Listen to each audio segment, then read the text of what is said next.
మెదక్ జిల్లా శివంపేట ప్రాథమిక వ్యవసాయ సహకార సంఘం ఆధ్వర్యంలో వరి విత్తనాలు విక్రయాల కేంద్రాన్ని సొసైటీ చైర్మన్ వెంకట్రామరెడ్డి ప్రారంభించారు. రైతులకు అందుబాటు ధరలో సన్న, దొడ్డు రకం వరి విత్తనాలు అందుబాటులో ఉన్నాయని, ఈ అవకాశాన్ని రైతులు సద్వినియోగం చేసుకోవాలని కోరారు. సన్న రకం పండించే రైతులకు ప్రభుత్వం బోనస్ ప్రకటించిన నేపథ్యంలో ఈ అవకాశాన్ని అందరూ సద్వినియోగం చేసుకోవాలని సూచించారు.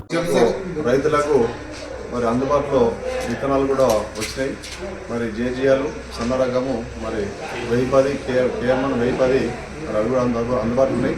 మరి రైతులు సన్న రకాలు పెట్టుకుంటే బోనస్ వస్తాయి కాబట్టి సన్న రకాలు ఎక్కువ పెట్టుకోవాలని చెప్పేసి విజ్ఞప్తి చేస్తున్నాం. మరి వాటర్ నీళ్ళ సౌలభ్యం కొంచెం సన్నవి పెట్టుకుంటే మంచిగా ఉంటుంది. సన్న రకం ఎక్కువ పెట్టుకోవాలని ఆర్ఎన్ఆర్ సన్న రకం ఆర్ఎన్ఆర్ అందుబాటులో ఉన్నాయి రైతులకు. మరిన్ని అప్డేట్స్ కోసం మా ఛానల్ని సబ్స్క్రైబ్ చేయండి.